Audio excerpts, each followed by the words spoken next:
الحمدللہ الحمدللہ والسلام علی عبادہ الذین اصطفیٰ خصوصاً علی سید الرسول و خاتم الانبیاء وعلی آلہ الاتقیاء و اصحاب القیاء اما بعد۔ عزیزان محترم، ہر مسلمان کے لیے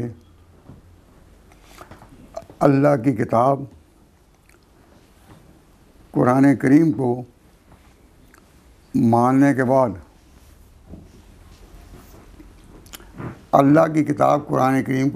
بعد سب سے اہم عنوان کیا ہے؟ کتاب الایمان۔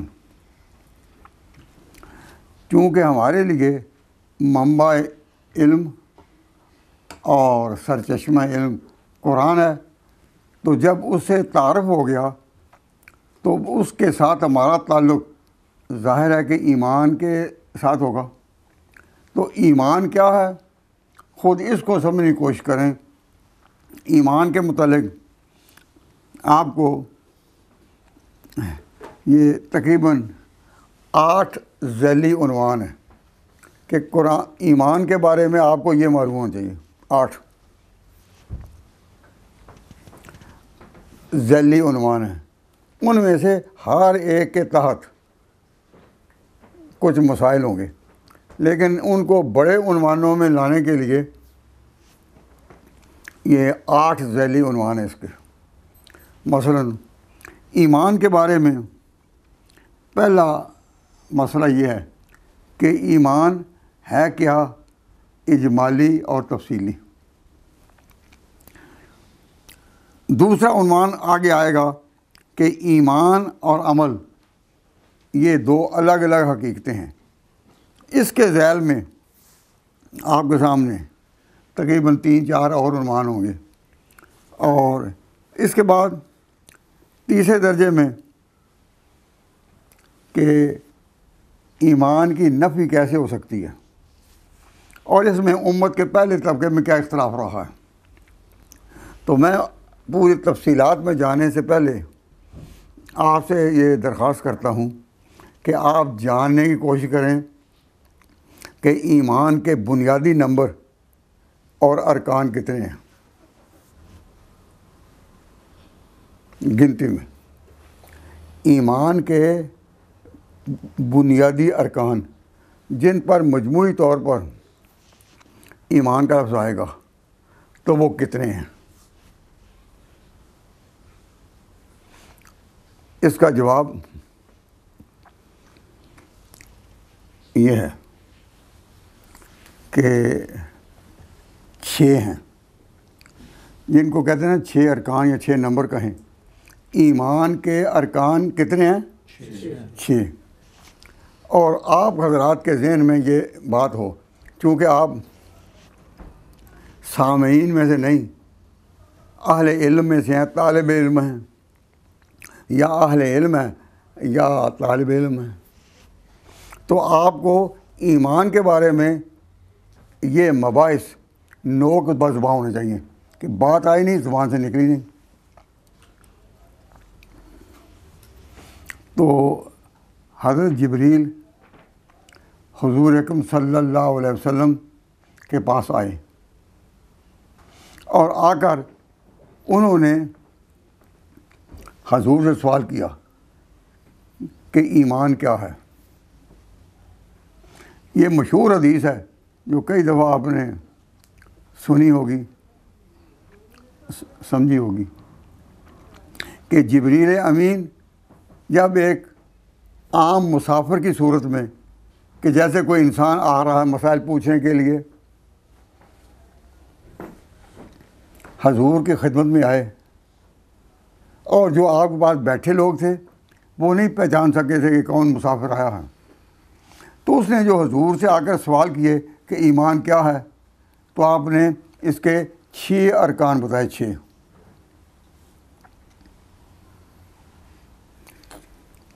پہلے مثال ہے، میں آگے پیچھے بات ہو سکتی ہے. پہلے کیا ہے کہ اللہ پر ایمان، پھر فرشتوں پر ایمان، پھر اس کی کتابوں پر ایمان، اس کے تمام رسولوں پر ایمان، اور آخری دن پر ایمان. کتنی باتیں ہوئیں؟ 5. اور چھٹی بات یہ ہے کہ تقدیر پر ایمان، کہ اس کا خیر اور شر ہونا سب پہلے سے لکھا جا چکا. تو کتنے اس کے رکن ہوئے؟ 6. 5 میں نے پہلے ذکر کیے. کیوں؟ قرآن کریم میں ایمان تفصیلی کا بیان 2 مقامات پر ہے، اور ایمان اجمالی کا بیان تقریباً 1 مقام پر. اور جو ایمان اجمالی تفصیلی آ گیا 5 میں، اور 6 نمبر پر آیتوں میں تو وہ چیز نہیں چھٹا، لیکن قرآن حضور کے جواب میں ہے کہ 6 نمبر جو ہے وہ ایمان کا کیا ہے؟ تقدیر پر ایمان. والقدر خیری و شرری من اللہ تعالی، کہ خیر اور شر دونوں پہلے سے طے شدہ ہیں. چونکہ قرآنی آیات میں جہاں ایمان مفصل کا بیان آیا وہاں 5 ہی چیزیں ہیں، اور حدیث میں یہ 6 ہیں. تو 6ویں بات جو ہے وہ بہت اہم ہے. تو قرآن کریم میں وہ جو 6ٹھی بات ہے وہ پارہ نمبر 27 سورہ الحدید آیت نمبر 32 اس میں وہ مذکور ہے. تو حدیث چونکہ جامع ہے سارے امور کی، تو کوئی بات قرآن کریم میں مختلف جگہ پر ہو تو حضور نے ان کو جمع کی صورت میں 6 بات فرمایا. کہ اب میں عرض کرتا ہوں، آپ ذرا اپنے بچپن کی طرف تصور کریں. آپ نے بچپن میں جب قاعدہ پڑھا تھا، نورانی قاعدہ ہو یا بغدادی قاعدہ کوئی، تو وہاں ایمان کے متعلق 2 لفظ آئے تھے، ایمان مجمل اور ایمان مفصل. تو ایمان مجمل کیا ہے؟ کہ اللہ تعالیٰ پر آمنت باللہ کما ہوا باسمائہ و صفاتہ و قبلت جمیع احکام بکرم بلسان تصدیق بالکل. تو ایمان اجمالی کیا ہے؟ یہی ایک، ہم اللہ پر ایمان لائے جیسا کہ اس کی شان کے لائق ہے، اپنی ذات و صفات میں جائے ہم اس پر ایمان لائے. تو یہ ہے ایمان اجمالی. اور ایمان تفصیلی کیا ہے؟ جس میں ہم کہتے ہیں کہ ہم ایمان لائے آمنت باللہ و ملائکتہ و کتبہ و رسلہ والیوم الآخر. تو یہ ایمان تفصیلی ہے. تو پوچھا جائے کہ قرآن پاک میں ایمان تفصیلی کہاں ہے، تو یہ جواب دینے کے بجائے کہ وہ قاعدے میں ہے جو ہمیں پڑھا تھا. اگر آپ قرآن کے قریب ہونا چاہتے ہیں تو اتنا تو کم از کم ہے کہ قرآن پاک میں فلاں صورت میں ہے. اور میں آپ کو اس سے توجہ دلانے کے لیے وہ آیتیں نہیں پڑھوں گا، میں نے وہ فہرستیں جو ہے نا کہ کہاں کہاں ہے وہ میں عرض کر دوں گا. اب یہ کہ پہلا جو ہے پہلا درجہ کہ ایمان اجمالی کہاں ہے. قاعدے میں تو ہم نے پڑھا نا کہ تم کہو کہ ہم ایمان لائے جیسا کہ اس بات کے لائق ہے. وقبل تو جمیع احکام ہے، ہم نے کل احکام اس کے قبول کیے. تو قبول کرنا یہ فرائض میں سے ہے، قبول کرنا. اور عمل کرنا یہ عمل ہے. عمل رہ بھی جائے تو انسان اس دائرے سے باہر نہیں ہوتا. لیکن اگر اللہ کے دین کو قبول کرنا یہ انکار ہو جائے یا کسی پہلو سے رہ جائے تو انسان ایمان سے گیا. تو میں آپ کو یہ آپ کے ذہن میں یہ بات رکھنا چاہتا ہوں کہ ایمان کی حقیقت کیا ہے، آپ سے اگر پوچھا جائے کہ ایمان کی حقیقت کیا ہے تو آپ لمبی بات کی بجائے 2-3 لفظوں میں اس کا جواب دیں. اور علم وہ ہے کہ جس کا بوجھ آپ دماغوں پر ڈالیں، کاغذوں پر نہیں. جب سے یہ رواج ہوا کہ دین کی کوئی بات سنو اور کاغذوں پر اتارو یا موبائل میں اتارو، اس وقت سے یہ جذبہ جو ہے کہ دماغ پر اتارو، یہ جذبہ کمزور ہو گیا. تو ان باتوں کا خاص طور پر جو ایمان کے بارے میں ہے، اگر آپ اس کا بوجھ اپنے دماغوں پر ڈالنے کو تیار نہیں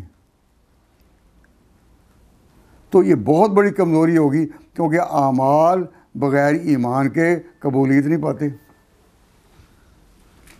تو ایمان کیا ہے اجمالی؟ تو اب میں 2-3 لفظ بولتا ہوں، اگر آپ کوشش کریں کہ زندگی بھر یہ لفظ نہ بھولیں پھر تو آپ قرآن کے کچھ قریب آ گئے.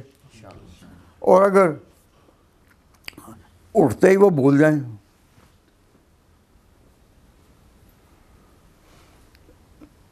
لفظ میں بولوں گا خود، پھر اس کا مخرج قرآن سے. مثلا ایمان کیا ہے؟ جواب: حضور کی ہر بات کو حق ماننا. حضور کی ہر بات کو حق ماننا. اب یہ الفاظ اگر آپ پابند ہو جائیں ان لفظوں کے جو میں بتاتا ہوں تو آپ کو یاد رہے گا. اور اگر اپنی تشریح پڑھو کہ ایمان کیا ہے تو لمبی لمبی تقریریں کرو گے، لیکن فلسفی کو بحث کے اندر خدا ملتا نہیں، ڈور تو سلجھا رہا ہے پر سرا ملتا نہیں. تم ڈور کو جو جاتے ہو، لمبی لمبی باتیں کرتے ہو کہ ایمان، لیکن وہ جو سرا ہے وہ سر پر آئے نا. تو میں نے آپ کے سامنے یہ بات عرض کی کہ اس بات کا جواب 3 لفظوں میں، 4 لفظوں میں، کہ ایمان کیا ہے؟ حضور کی ہر بات کو حق ماننا. اب آپ پر ایک کاؤنٹر سوال ہوتا ہے کہ ہر بات سے مراد کیا ہے؟ ہر بات سے مراد کیا ہے؟ تو جواب: آپ نے جو کچھ کہا، جو کچھ کیا اور جو کچھ آپ کے سامنے ہوا اور آپ نے اس پر نکیر نہیں کی، بس نہیں ہے. تو حضور نے جو کچھ کہا، جو کچھ کیا اور جس چیز کو آپ نے اپنی نظر سے منظوری بخشی، یعنی صحابہ کر رہے تھے، کوئی کر رہے تھے، لیکن حضور کے سامنے ہوئی اور حضور نے اس پر نکیر نہیں کی، یہ نہیں کہا غلط ہے، تو وہ بھی دین ہے. اب اس کو کہیں کہ ایمان کیا ہے؟ What he said, what the prophet said. Number 2، what he did and what he approved by having glance on that. What he said, what he did and what he approved, یہ ایمان ہے. اب یہ کاغذوں پر ڈالنے کے بجائے میں ہم سے کہوں کہ آپ مجھے اسی جگہ سنائیں اب یہیں کہ ایمان کیا ہے. جواب: حضور کی ہر بات کو حق ماننا. نمبر 2، ہر بات سے کیا مراد ہے؟ 3 باتیں: what he said, what he did, what he approved. تو سادہ زبان میں دین آ جائے تو زندگی بھر کام آئے گا. اور لمبے چوڑے آپ بیان کریں تو باتیں ساری صحیح بھی ہوں، لیکن ڈور تو سلجھا رہا ہے پر سرا ملتا نہیں. ڈور تبھی ڈور ہے کہ کتنی بھی ہو لیکن اس کا جو ہے بنچ وہ ہاتھ میں ہو. اب میں نے آپ سے کہا کہ ایمانی اجمالی کیا ہے؟ کہ حضور کی ہر بات کو حق ماننا. اس کے لیے اگر آپ کے پاس یہ ایک فہرست ہو، میں ایک فہرست سے پڑھ رہا ہوں، یہ ایک کتاب ترتیب دی ہے نوجوانوں کو اور طالب علموں کو پڑھانے کے لیے. پہلا اس کا حصہ 2 دن ہم نے پڑھا، اس کا نام تھا قرآن کیا ہے. اس سے ہم فارغ ہوئے تو آج ہم ایمان پر آ گئے ہیں کہ کتاب الایمان شروع کی ہے. تو میں نے کہا کہ ایمان کا ایک حصہ ہے اجمالی، جو میں نے اپنی زبان میں بیان کیا، حضور کی ہر بات واقع ماننا. اب میں وہ آیت پڑھتا ہوں. ہمیں بچپن میں وہ آیت زبانی یاد کرائی جاتی تھی تاکہ ایک لفظ میں کہے کہ ایمان کیا ہے. تو جب کہا حضور کی ہر بات کو حق ماننا، تو اس میں آیت ہے کہ فلا وربک لا یؤمنون، قسم ہے تیرے پروردگار کی، تیرے رب کی، لا یؤمنون، یہ ایمان نہیں پا سکیں گے، ایمان نہیں لائیں گے، ایمان پر قائم نہیں ہو سکیں گے، حتیٰ یحکموک، حتیٰ کہ تجھ کو وہ حکم اور فیصلہ مانے، فیما شجر بینہم، ہر وہ چیز جو ان کے درمیان بحث میں آئے، ہر وہ چیز جو اختلاف میں آئے، ہر وہ چیز جو پوچھ جائے، ہر بات میں جب تک نہ، تو ہر بات یہ ایک عام ہے. اور عربی میں لفظ عام کے لیے لفظ آتا ہے ما کا معنی عام. یحکموک فی ما شجر بینہم، ما اما وہ مشتمل ہے کثیرین پر، یشمل کثیرین. فلا وربک لا یؤمنون، تو یہ ایمان کی کون سی تعریف ہے جو میں نے کی؟ ایمان جمالی کی جو تعریف کی، یہ کون سی ہے؟ مجھے فرما کہ لا یؤمنون، یہ ایمان والے نہیں ہو سکیں گے جب تک. آپ اس کو نہیں سمجھے بات کو، ذرا سمجھنے کی کوشش کریں کہ لا یؤمنون کا معنی ہے کفر، کیونکہ ایمان نہ ہونا یہ کفر کو کہتے ہیں. تو جب ایمان کا لفظ کفر کے مقابلے میں آئے تو پھر ایمان کے معنی ہیں حضور کی حق بات کو ماننا. اور جب ایمان کا لفظ کفر کے مقابلے میں نہ آئے تو پھر اس کا یہ معنی نہیں ہے. وہ معنی کیا ہے وہ بھی یاد ہونا چاہیے. اب میں نے جو بات کہی وہ یہ کہ ایمان کا لفظ جب کفر کے مقابلے میں ہے تو یہاں کیا ہے؟ فلا وربک لا یؤمنون، وہ ایمان والے نہیں ہوں گے، کافر ہی رہیں گے. حتیٰ یحکموک، تو حضور کو ہر بات میں اپنا آربیٹریٹر ماننا، حکم ماننا ضروری ہے ایمان میں. کب؟ جب یہ لفظ ہے کفر کے مقابلے میں. اور جب یہ لفظ کفر کے مقابلے میں نہ آئے، جیسا کہ قرآن پاک میں ایمان کا لفظ ایک جگہ نماز پر بھی آیا ہے. جب پہلے قبلے کی طرف جو نمازیں پڑھی گئیں تو اس کے بعد فرمایا اللہ لا یضیع ایمانکم، تمہارا ایمان ضائع نہیں کرے گا. تو ایمان سے وہ نمازیں ہیں جو پہلے قبلے کی طرف پڑھی گئیں. لا یضیع ایمانکم، اللہ ایمان ضائع نہیں کرے گا. اب یہ ایمان کا کس پر آیا؟ نماز پر. اب یہ ایمان اجمالی میں نہیں آئے گا. جو کفر کے مقابلے میں ایمان ہے وہ ہے یہ. اور کفر کا اشارہ کیا ہے؟ لا یؤمنون حتیٰ یحکموک فیما، یہ ہے ایمان. جس طرح کلمے میں پہلے کیا ہے؟ کلمہ آپ پڑھتے ہیں آپ تو کلمے میں پہلی بات کیا ہے؟ کلمے میں ہے معبود کا انکار، کوئی معبود نہیں. لا الہ، کوئی بھی عبادت کے لائق نہیں، کوئی معبود نہیں. تو یہ کیا ہے؟ کفر. کہنا کہ کوئی بھی معبود نہیں، تو کیا خدا کی نفی نہیں ہوگی؟ خدا کی نفی ہوگی. لا الہ کوئی نہیں. آگے کیا؟ الا اللہ، مگر ایک اللہ ہے جو عبادت کے لائق ہے. تو پہلے آئی نفی، اور پھر آیا اس بات. تو جب ایمان کا لفظ کفر کے مقابلے میں آئے تو یہ پہلے آیا کفر، لا الہ، کوئی بھی بات کے لائق نہیں، یہ کفر ہے. یہ ایمان تب بنے گا جب کو الا اللہ، لا الہ کوئی عبادت کے لائق نہیں، یہاں تک کوئی رہے تو کافر ہے۔ آگے آپ نے اس بات کیا الا اللہ، مگر اللہ، تو تم جیسا نفی کیا نا، اور الا اللہ کے ساتھ کیا ہوا اس بات، تو کلمے کے بعد آ جاؤ ایمان کیا ہے، لا یؤمنون یہ کفر ہے، حتیٰ یحکموک کا یہ اس بات ہے۔ تو جو ترتیب کلمے میں تھی وہی اس آیت میں اس کی جڑ دکھائی دے رہی ہے۔ تو فرمایا فلا و ربک، قسم تیرے رب کی، قسم تیرے رب کی، یہ جو فرمایا کہ لا یؤمنون، ایمان والے ہو ہی نہیں سکیں گے، ایمان والے نہ سکیں گے حتیٰ یحکموک، جب تک تجھے نہ مان لیں، کس میں، فی ما شجر، جو بات بھی ان میں اختلاف میں آئے اس میں تجھے بڑا نہ مانے۔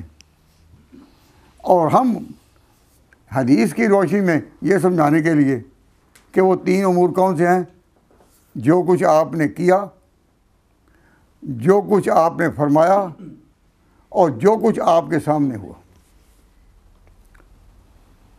what he said, what he did and what he approved۔ تو یہ ہے ایمان اجمالی۔ فرمایا ایمان لانا ہے تو اب پہلے وہ سمجھو کہ ایمان کون سا پوچھ رہے ہو، جب یہ کفر کے مقابلے میں آئے، اور جب یہ اعمال پر آئے تو وہاں اس کی پھر تفصیل ہے، پھر اس پر بحث نہیں چلے گی تم۔ مثلا ایک بات سمجھو کہ جب ایمان کا اعمال پر آئے تو اس کے مقابلے میں کفر نہیں ہوتا۔ مثلا نماز کیا ہے، عمل، اور اسلام میں، اسلامی شریعت میں عورتوں پر کچھ دن ایسے آتے ہیں جب وہ نماز نہیں پڑھ سکتی،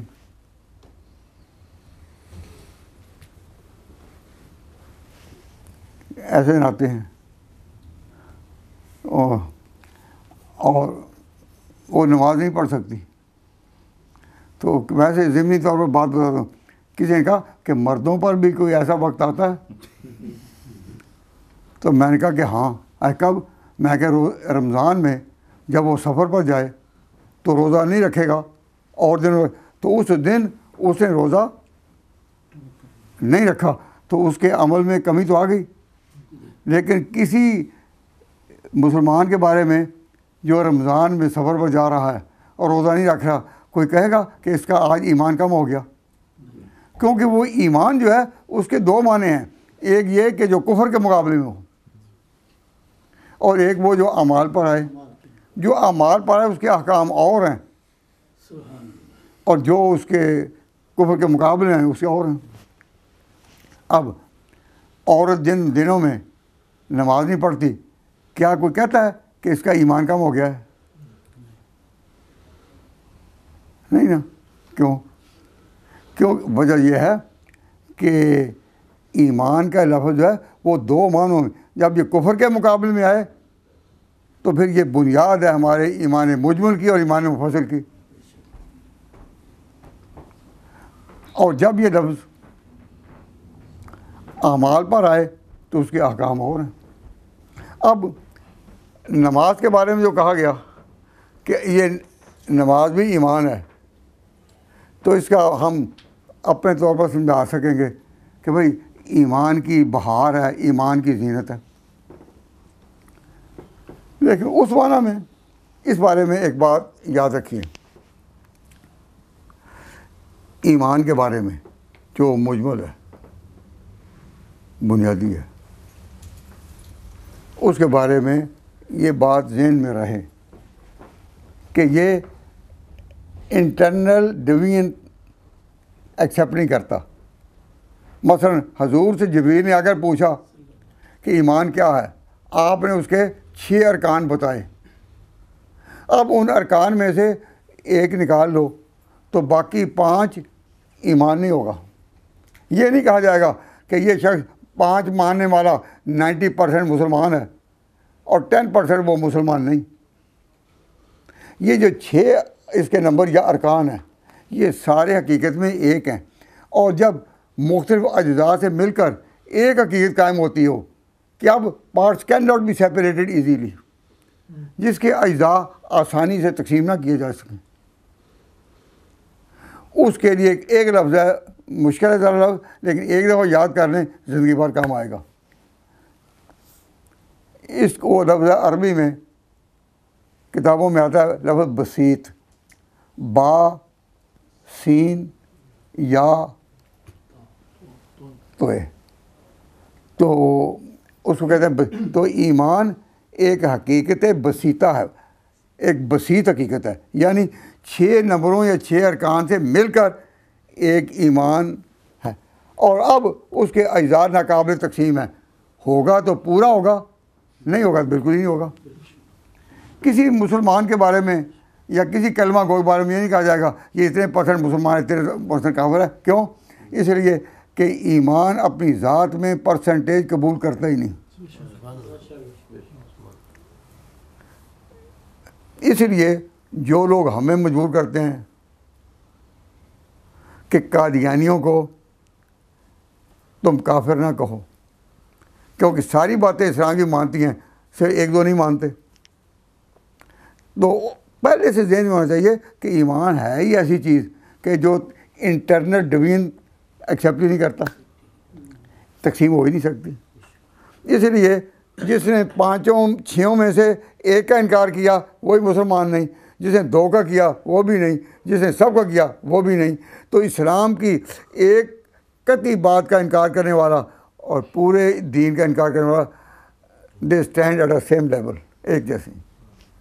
اپنے ذہن کو ایمان پر پختہ کرنے کے لیے کچھ باتیں تو اب میں اس طرح توجہ دلاتا ہوں کہ اب کہ ایمان کی جو مفصل تفصیل ہے وہ کہاں ملے گی؟ ایمان کی تفصیل آپ کو کہاں ملے گی؟ سورۃ البقرہ کی جو آخری آیتیں ہیں، جس کے بارے میں بعض روایات میں آتا ہے کہ معراج کی رات آپ کو یہ تحفہ دیا گیا، اس میں ایمان مفصل ہے کہ کس طرح آمن الرسول بما انزل الیہ من ربہ والمؤمنون کل آمن باللہ وملائکتہ وکتبہ ورسلہ. اب یہ تفصیل آ گئی نا، وہ جو اجمال اس میں تھا فیما حتیٰ یحکموک کا فیما شجر بینہم، اب اس اجمال کی بات تفصیل کیا کہ کل آمن باللہ، سب لائے ایمان اللہ پر، و ملائکتہ 2، و کتبہ 3، و رسلہ 4، والیوم الآخر 5. تو 5 ہیں اس کے ارکان. یہ بیان ہے سورۃ البقرہ کے اخیر میں. یہ ہمارا ایمان تفصیلی ہے. اور جو تقدیر والی آیت ہے وہ میں نے سورۃ الحدید پارہ 27 آیت نمبر 32 میں ایک مقام پر. اور دوسرے اللہ تبارک و تعالیٰ جل شانہ نے یہ ایمان کی تو جو تفصیل ہے وہ 1-2 اور آیتوں میں بھی، لیکن اب وہ آیتیں آپ کو یاد آنی چاہیے کہ جس میں کہ ایمان اور اعمال 2 چیزیں ہیں، ایک نہیں. ایمان اور اعمال 2 چیزیں ہیں. اور جب کہا جائے 2 چیزیں تو عربی زبان میں ان کو 2 بناتی ہے واو. واو کا لفظ جو ہے نا وہ بناتی مثلا آمنو ان الذین آمنو وعملوا الصالحات. ایمان اور اعمال، تو یہ واو جو ہے اس کو کہتے ہیں عطف تغائر، اس کا نام عطف تغائر ہے. تو اس نے 2 کیسے کر دیا، عام ایمان اور ہے اور ایمان اور ہے اور اعمال اور ہیں. والعصر ان الانسان لفی خسر الا الذین آمنوا وعملوا الصالحات. تو اللہ نے اور کہہ کر جو چیز بیان کی وہ ایک تو نہیں ہو سکتی. اس لیے ایمان کا یہ جو مقام ہے کہ وہ عمل کے مقابلے میں ہے، وہ ہے ایمان ذاتی جو عمل کے مقابلے میں ہے. تو ایمان کی جو حقیقت بسیطہ ہے وہ یہی ہے، جس پر ایمان کے سارے ارکان جمع ہیں وہ یہی ہے. کون سی؟ جو اعمال کے مقابلے میں ہے. اور ایمان کی ایک حقیقت یہ ہے کہ جو ایمان کی حقیقت بسیطہ میں داخل نہیں، وہ ایمان کی زینت ہے. ایمان کی زینت ہے. اس لیے اللہ تعالیٰ سے جب دعا کرتے ہیں تو ہم کہتے ہیں اللہم حبب الینا الایمان، اے اللہ ایمان کو ہمارے دل کا محبوب بنا دے، وزینہ فی قلوبنا، اور اس کو زینت عطا فرما، یعنی عملوں کی زینت عطا فرما. تو ایمان کی ایک حقیقت ہے، ایک اس کی زینت ہے. تو جتنے بھی اعمال نیک ہیں سارے ایمان کا ثمرہ ہیں، پر ایمان کی حقیقت میں داخل نہیں. تو اب ایک میں فرقے کا تعارف کراتا ہوں. میں نام تو نہیں لینا چاہتا تھا لیکن نام لینا پڑا. ایک فرقہ ہے، اب تو بہت کم لوگ اس کے ملیں گے تاریخ میں، اس کا نام ہے خارجیوں کا فرقہ. وہ کہتا ہے کہ ایمان گناہ کبیرہ کوئی کرے ایمان سے نکل جاتا ہے. کوئی گناہ کبیرہ کرے تو ایمان سے نکل گیا. تو انہوں نے ایمان کی حقیقت کو سمجھ نہ پائے. تو ایمان کے ساتھ گناہ کبیرہ سے ایمان نکلتا ہے نہیں. تو ایک آیت تو آپ کو یہ یاد دلانی چاہیے ہمیشہ کہ لڑائی کرنا، قتل و قتال بے وجہ، بغیر کسی وجہ کے لڑائی کرنا، یہ کوئی چھوٹا گناہ ہے؟ چھوٹا گناہ تو نہیں. تو اللہ تعالیٰ نے ایک مقام فرمایا وَإِن طَائِفَتَانِ مِنَ الْمُؤْمِنِينَ اقْتَتَلُوا، کہ مومنین کے کچھ لوگ اگر باہمی قتال کریں،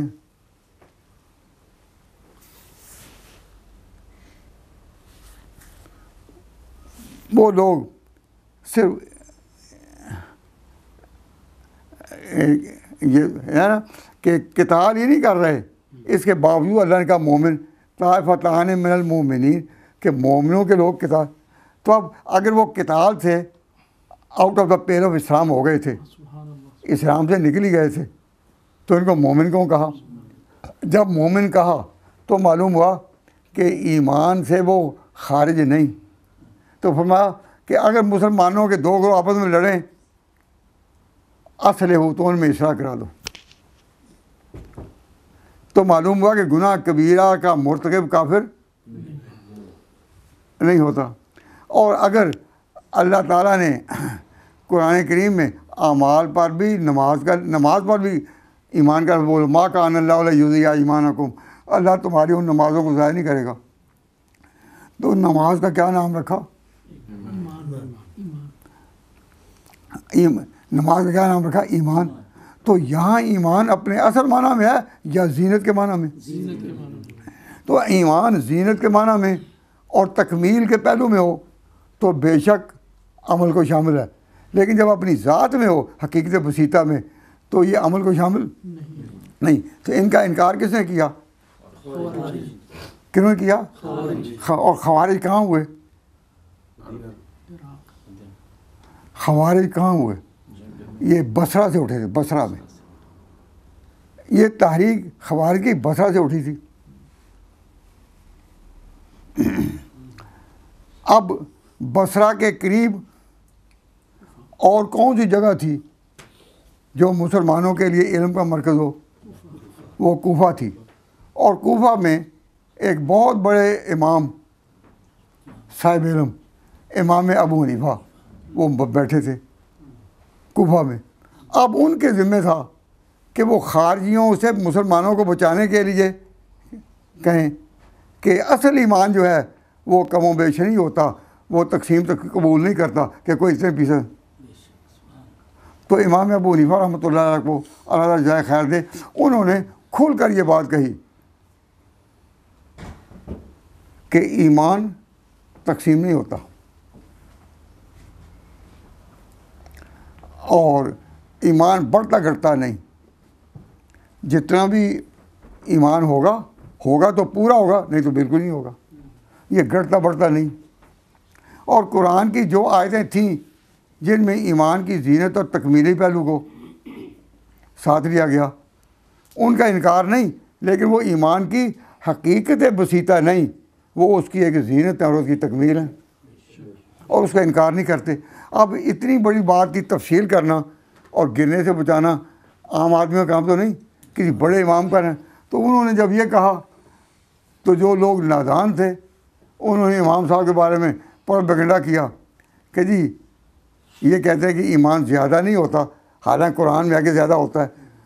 تو زیادہ وہ ہوتا ہے جو اعمال لے کر آئے، جس میں اعمال داخل ہوں، لیکن وہ جو کفر کے مقابلے میں وہ تو ظاہر نہیں ہوتا نا.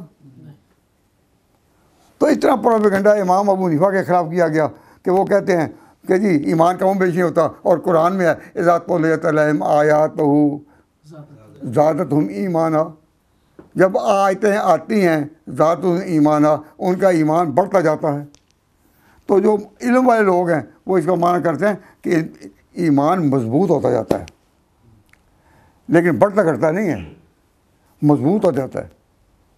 اب اگر امام ابو حنیفہ کوفہ میں نہ ہوتے اور بصرہ میں اور خود کوفہ میں شیعوں کی تحریکیں تھیں، ان ساری تحریکوں کا مقابلہ کرتے ہوئے اصل ایمان اسلام کو بچانا اور دین کو بچانا اللہ نے ان کی توفیق ان کو عطا فرمائی تھی.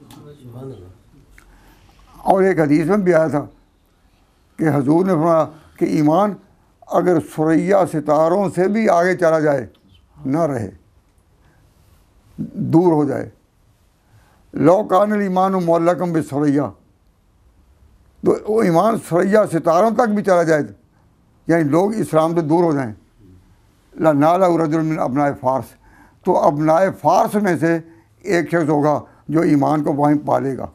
اور محدثین کہتے ہیں کہ اس بشارت کا مصداق امام ابو حنیفہ ہیں کہ جنہوں نے کوفہ میں رہتے ہوئے بیک وقت خارجیوں سے، شیعوں سے، روافض سے، قدریہ سے، جبریہ سے، سب سے اسلام کو بچا کر اس کشتی کو کھیتے ہوئے لے آئے. اور ان کی پیروی میں 1400 سال تک جو اسلام آتا رہا وہ امام کی اسی نظر تحقیق کا نتیجہ تھا. تو میں نے آپ کے سامنے یہ جو باتیں کی ہیں کہ ایمان کیا ہے، تو اس میں لکھا ہے حضور کی ہر بات کی تصدیق، اور آگے آیتیں لکھی ہیں سورۃ نساء کی. جو آیت میں نے آپ کے سامنے پڑھی ہے آیت نمبر 65. پھر یہ کہ اللہ تعالیٰ نے سورۃ النور کی آیت نمبر 93، اس میں فَلْيَحْذَرِ الَّذِينَ يُخَالِفُونَ عَنْ أَمْرِهِ، ان لوگوں سے ان لوگوں کا کہ ڈریں وہ لوگ جو لوگ اس پیغمبر کی نافرمانی کرتے ہیں. اس کی نافرمانی سے بچو، اس کی نافرمانی سے کچھ نہیں ہوگا، لیکن ایمان کے معنی وہی ہیں جو ایک ہوئے. اور یہ جو میں نے آپ کے سامنے بیان کیا کہ سورۃ البقرہ میں ایمان کی تفسیر کہاں کیا گئی؟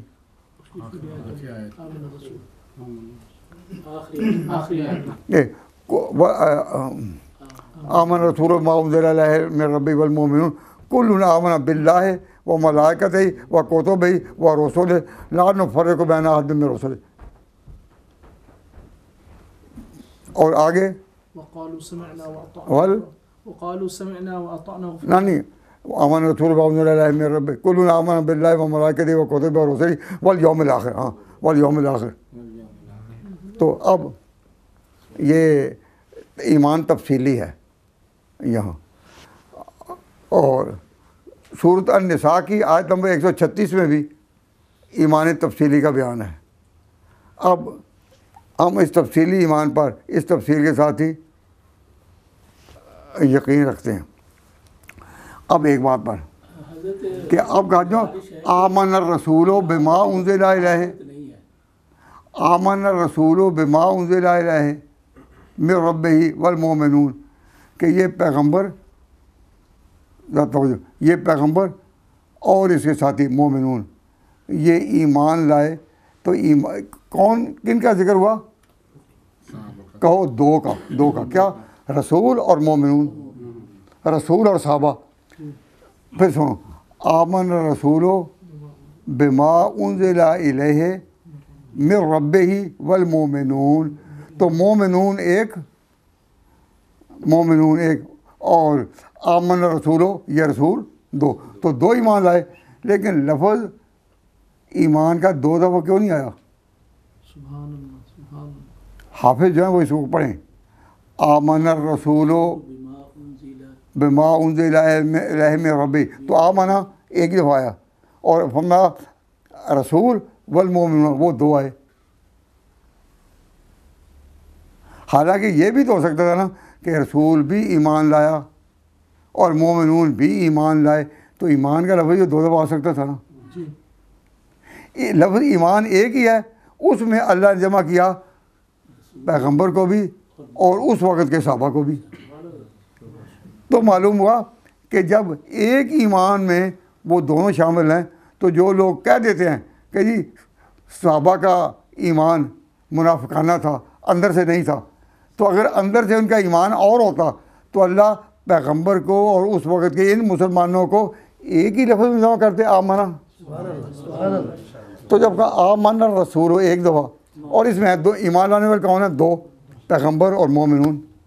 تو جب اللہ نے صحابہ کو پیغمبر کے ساتھ ایمان میں جمع کیا تو معلوم ہوا کہ وہ ایمان منافقانہ ہو ہی نہیں سکتا، کیونکہ پیغمبر کے دل میں غلط ایمان ہو سکتا ہے.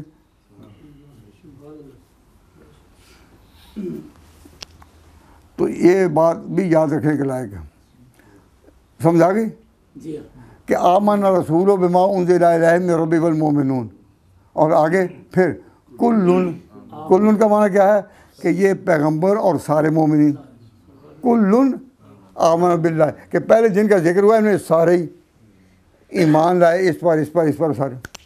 تو 5 ارکان ایمان یہاں ذکر کیے، یہاں سے 4 ہے. ہاں جی. یوم الآخر اس میں نہیں ہے. اور چھٹا جو ہے وہ میں نے کہا کہ سورۃ آیت نمبر 32 اس میں بیان کیا.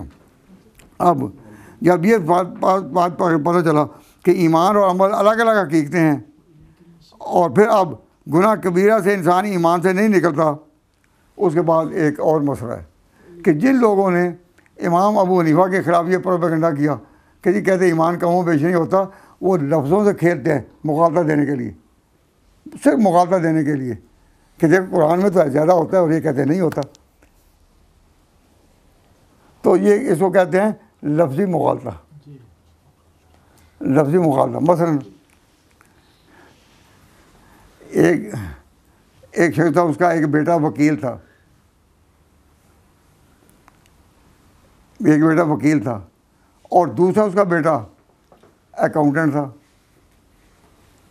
تو ایک شخص نے کہا کہ جی اس کا بیٹا اکاؤنٹنٹ نہیں ہے. تو اس کا اشارہ کدھر تھا؟ جو کہ جس کو وکیل کا پتہ، وکیل کے بیٹے کا. تو اس نے کہا کہ اس کا بیٹا اکاؤنٹنٹ نہیں ہے یعنی وکیل ہے. تو اسے جملہ صحیح کہا یا غلط؟ صحیح کہا.